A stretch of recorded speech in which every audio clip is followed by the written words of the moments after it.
Good morning, LaShawn. LaShawn, you excited? You know today is Friday. Today is Love Day. Hello, welcome, Ria. Judith Jones. Judith Jones, good having you with us.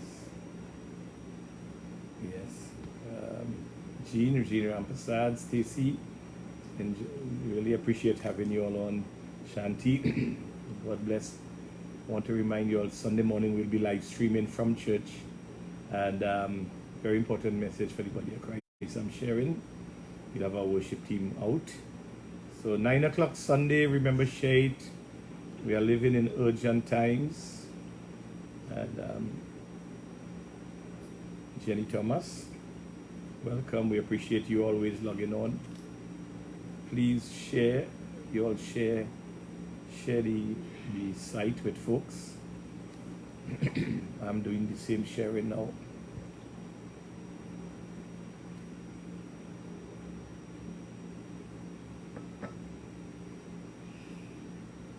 Joshua, good morning.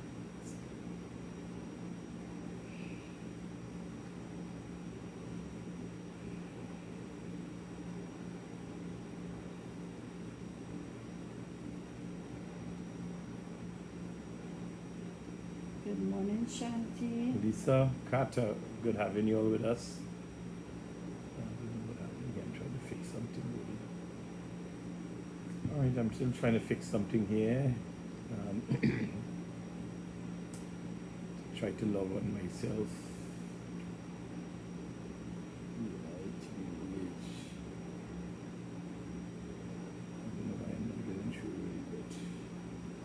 Okay, while Keith is trying to log on, let me read the scripture that Diane has done this morning. We are in church this morning. Last week, Friday, the wind, the bird, and the dog was giving us competition. So we decided we'll do it in church this morning. I prefer the outdoor setting, but the wind was just too much. So Diane has her scripture. Now therefore, stand and see this great thing which the Lord will do before your eyes. 1 Samuel 12:16. Now therefore, stand and see this great thing which the Lord will do before your eyes. So we really appreciate Pastor Francis from Ireland, all the way from Ireland. We appreciate you. Let's commend you on the work that you're doing. And pray God blessing upon you and your family and the church. And so we do have folks that are logging in still, so just waiting for a few folks to come on.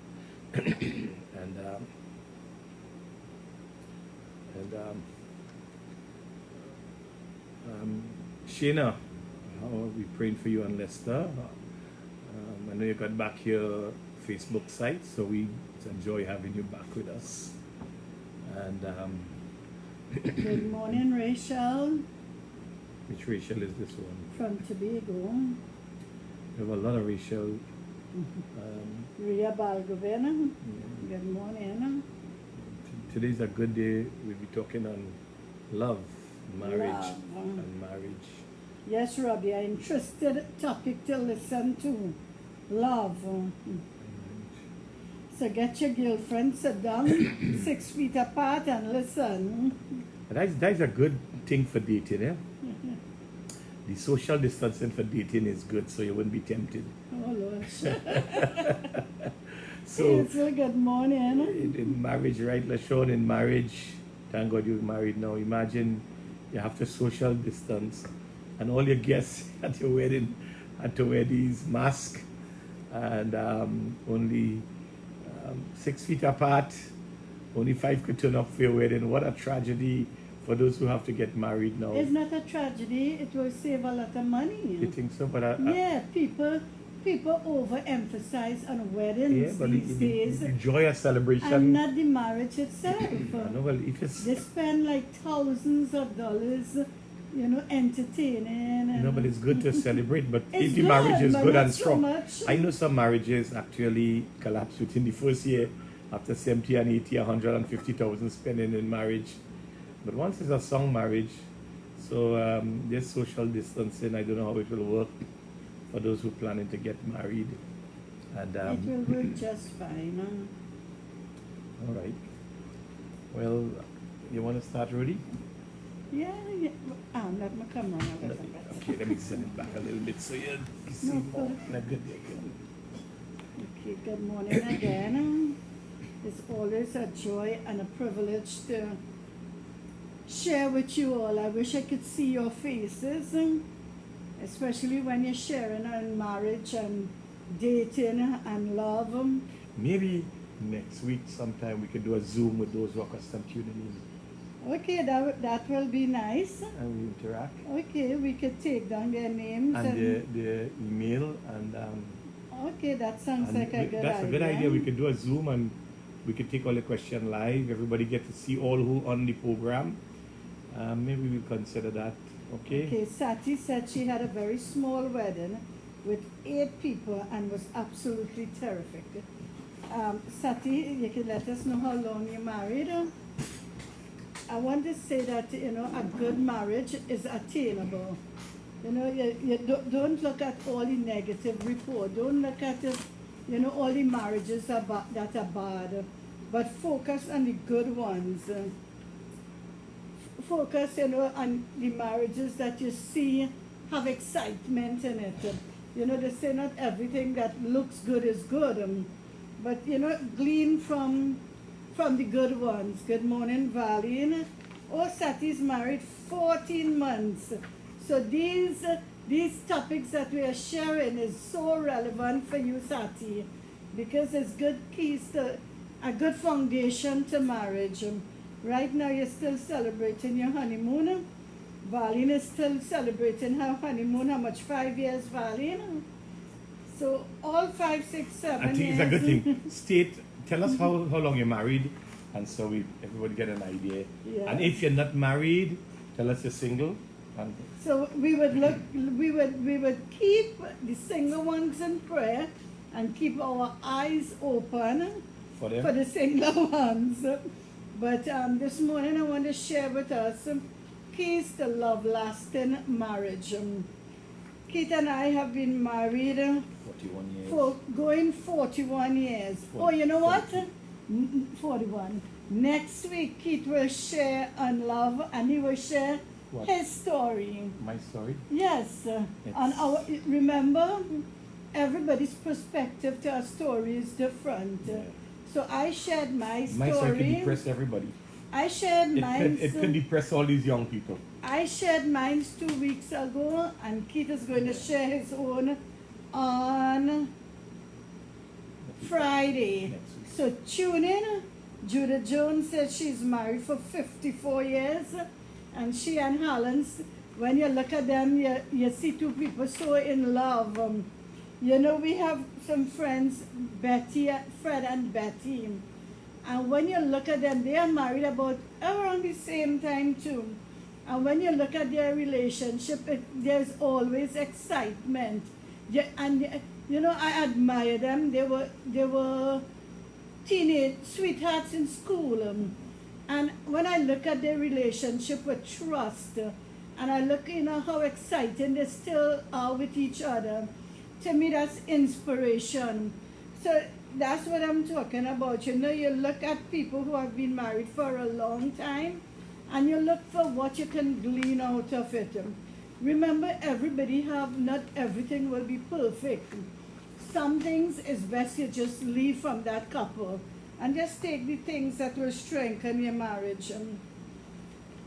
So, as I said, I'm going to speak on keys to love-lasting marriage. Mignon McLaughlin, well, I don't want to pronounce the person's name wrong, McLaughlin, says a successful marriage requires falling in love many times, always with the same person. Right, Sati? A successful marriage requires falling in love many times, always with the same person. Nima is married 6 beautiful years, and she said she had 100 people in her guests. Surabihi Surindram says a happy marriage is about three things. And I like this quote, so I'd like you to, take note of it. This person said, memories of togetherness, forgiveness of mistakes, and a promise to never give up on each other. And I think this is so important. A promise to never give up on each other. So I'm going to say it again because I want us to learn from it. Joshua said his parents is married 51 years. Wow. Those years are really milestone. And, to know that you're still enjoying your spouse, that's a remarkable thing.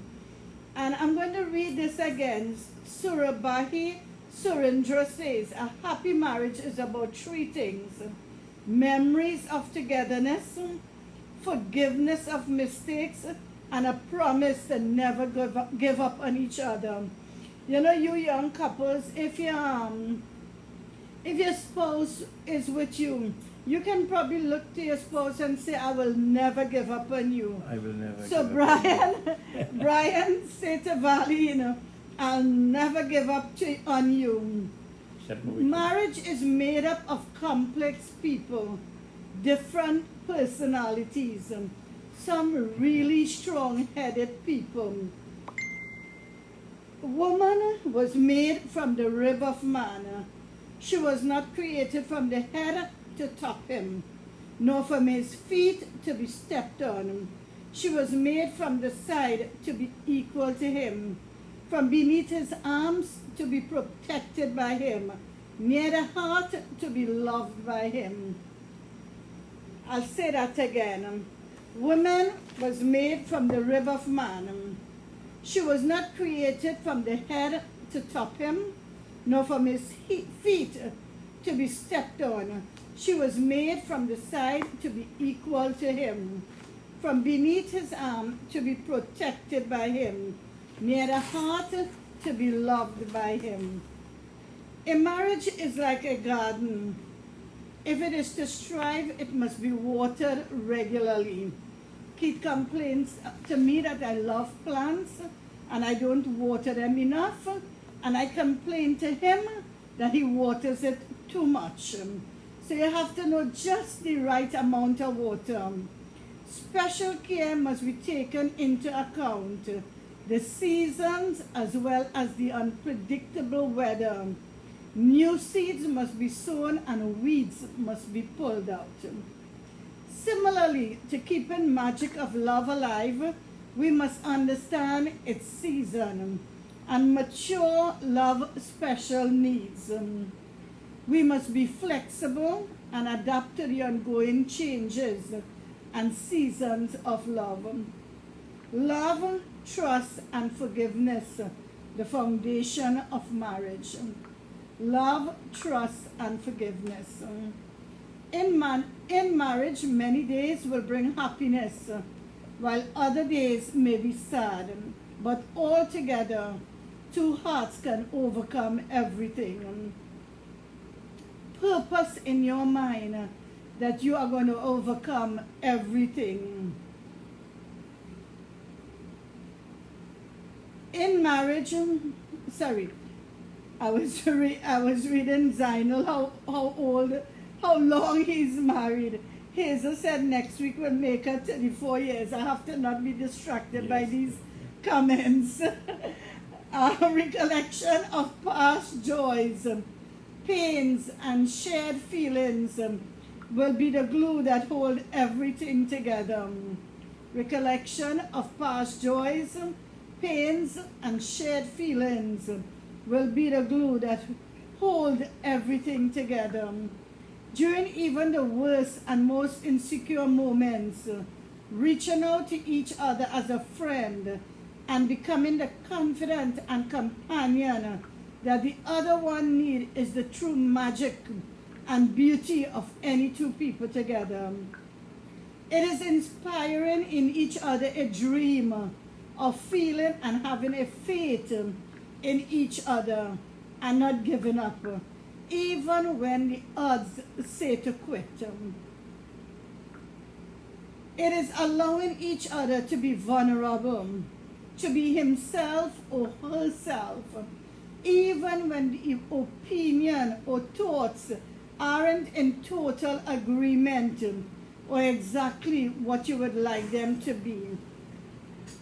It is getting involved and sharing interests in each other, really listening and being available the way any best friend should be.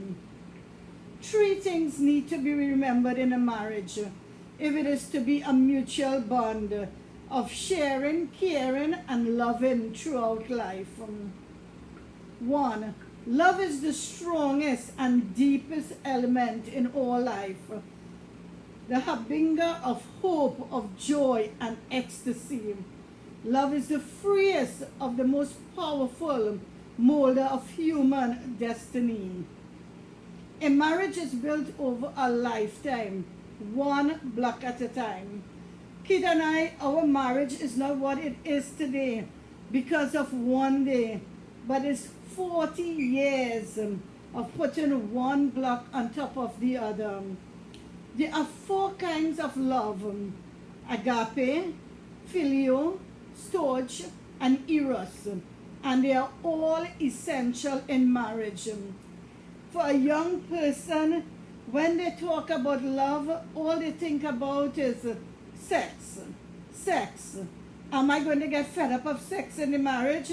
Will I want to stay with the same person the rest of my life to have sex with that same person?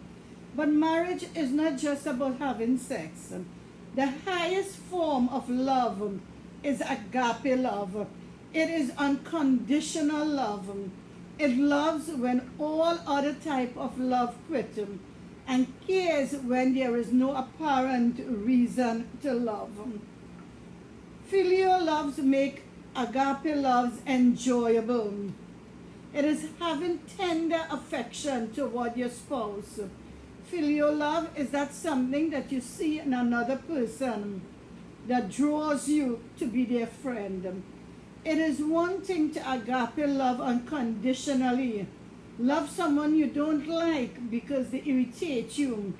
It is another thing to unconditionally love someone who is tenderly affectionate towards you. The tender affection of filial love makes the unconditional love of agape enjoyable. It is the joy of friendship God desires for couples, is that they tenderly love each other while they overlook other faults or failure. Storge, a physical show of affection that results from a pure motive.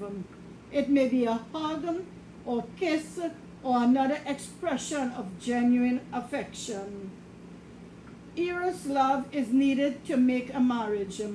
Eros is the fulfillment of the physical desire that a husband and wife show toward each other. It is when the two become one flesh. It's the icing on the cake. When all types of love operates in a marriage, it is complete. A husband and wife will lay down their life for each other. Agape love. They both have tender affection towards each other. Filial love. They enjoy each other's company. They hug, they kiss, they hold hands. Storge love. Because their heads are filled with agape, filial, and storge, a warm, passionate desire arises with both of them, within both of them, to enjoy each other sexually. That's Eros love. We must mature and protect all 4 kinds of love so we can weather the storm. First ingredient in love is trust in marriage. To me, that's one of the most fundamental basis of marriage. Trust. Mistrust can destroy any friendship. It can destroy a friendship between a mother and a son, a mother and a daughter, two friends, students, lovers. Trust it's a very mistrust is a very dangerous position to be in. But when you trust, you can accomplish great things. You trust in somebody, it brings you to that place that you don't ever have to worry. John 4:18 says, there is no fear in love, but perfect love casts out fear. Fear has to do with punishment. And whoever fears has not been perfect. Whoever fears has not been perfected in love. When you don't have trust, you are heading for an abusive relationship. Trust is probably the most important ingredient in building an intimate relationship. Trust can be cultivated and nurtured. Create a safe emotional space for your spouse. Trust, it really does take years to cultivate. It takes time to nurture. It's like anything else. It needs the watering. It needs building that confidence in each other. I remember when we now got married, Kit that wasn't one of the strong words in his vocabulary, trust. He was, always looking over, who is she going to be speaking to? Who is her friend? Who is that person? But eventually, that trust was built because I never gave him a reason not to trust. So if you know, right, LaShawn, if you know that Brian gets jealous very easily, avoid the opposite sex until he becomes so comfortable with himself and he knows that for sure, without uncertainty, that LaShawn is mine. So you do things that will build the trust. If you have a spouse who doesn't trust, don't do things for that spouse to start mistrusting you. And if he says or she says, I do not trust you, then kind of find out where is this mistrust coming from and do things to strengthen that foundation in your life. Do things that you will be able to build that trust in your spouse, that your spouse need not be afraid. Constantly work on improving your communication skills. Be a good listener. This requires discipline and respect. They say women speak a lot, but in Kit and I, in our relationship, he speaks more than I do. He's more the talker than I am. But I don't mean to say I'm a good listener. We need to practice and condition ourselves to be good listeners. This requires discipline and respect. Number 2, express your needs clearly and assertively. Do not be afraid of rejection. Do not be ashamed of your need. Express your needs clearly and assertively. Be positive and give pleasure. We naturally trust people who treat us nicely. I remember when Diane was younger, she would not open up to people as she do now.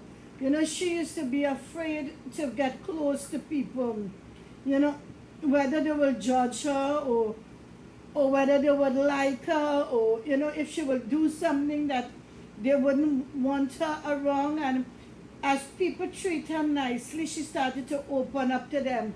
And I would see over the years that, she came out of that and she started trusting people and she started being more open with people. So, when you treat people nicely, they will learn to trust you. Don't allow issues to go unresolved. This is so, so important. Don't heap it up. Every issue. Don't take a mental note of it and start building on it, but resolve it immediately. When you allow it to just grow and to fester in your mind, it can be like a time bomb clicking and waiting to explode. So deal with each situation as it presents itself. Don't say, well, I won't, address this situation now. I'm waiting for him. Don't do that. That's your spouse for life. That's a person that you want to have a happy life with. That's the person that you want to always be in that place called home with. And you want your home to always be a comfortable, peaceful place. Do not allow issues to go unresolved. Issues creates or fester resentment, which develops mistrust. Do not let the sun go down on your wrath. Number 5, learn to fight fear. Never resort to name calling. Keep to the issue at hand. Disagreeing is a part of any good marriage. A lot of times the husband will say, you're just like your mother. Or the girl will say, you're just like your father. I have news for you. I can only be like my mother because that's where I came from. A lot of my attributes, a lot of who I am is just like my mother. Sometimes I'll be walking in the road and people will say, girl, you are the print of your mother. So if your husband in his anger says you are just like your mother, fine. You are just like your mother. Don't take it bad. You are just like your father. You are just like your mother. That's just how life is. Trust takes a long time to build and a short time to destroy. Secondly, forgiveness in marriage. Forgiveness. As I said, do not stack each problem one on top of the other, but be quick to forgive. As I shared earlier, Keith forgives very, very quickly. If we have an argument, as soon as he's finished saying what he has to say, and let's say I'm washing the dishes or I'm doing something, he will come and give me a little pinch, meaning, that part is over. Let's move on move on. And I am the one that will take a little longer for forgiveness. I want to wallow in that little bit of anger sometimes. So, you have to know your spouse and deal accordingly. Don't be, so unforgiving and you say, I said sorry last time, he should be the one to say sorry. We are living in the last days. A lot of us, we are married for several years. Now is not the time to say, he should say sorry, that one should say sorry. Take the initiative and say you are sorry. Having a forgiving attitude and a spirit of forgiveness is very essential to the survival of marriage. I'm sorry. 3 words that can resolve almost all quarrel. And don't just say I'm sorry, mean it. And don't say it with an attitude. Say it with a humble spirit. I am sorry. 3 important ingredients in marriage: love, trust, and forgiveness. Principles, if practiced, can help you build a solid marital foundation. 1, commitment. It is not a popular word in our culture, but commitment is important. Don't rely on feelings. Romantic feelings can come and go. We don't have to run on high-octane passion all the time. Marriage is not a long, steamy love scene. It is persistence and commitment that holds a marriage together. Persistence and commitment holds a marriage together. Communication. is to love as blood is to the body. Take the blood out of the body and it dies. The kind of communication is sharing, feeling hurts and joy, getting below the surface and examine the hows and whys of life. Communication is a learned skill. It's hard work. Take time for conversation, a walk in the park, dinner. Keep communicating. Thirdly, be a server. Being selfish rather than serving is today's world. There are a lot more takers than givers. When two givers do get together, marriage is usually fantastic. Selfishness will damage a marriage, but serving will solidify it. Patience. We live in an instant world. Fast food, fast cash, fast information, fast travel. But the problem is we can't heat up marriage in a microwave. Marriage takes time, care, and patience. When you put two people in the same room, you will have irritations, annoyances. Patience is needed for the long haul of it. Patience evolved into a fantastic marriage. We are more than a bundle of feelings and physical sensation. There is an inner core of our being, an eternal part of us.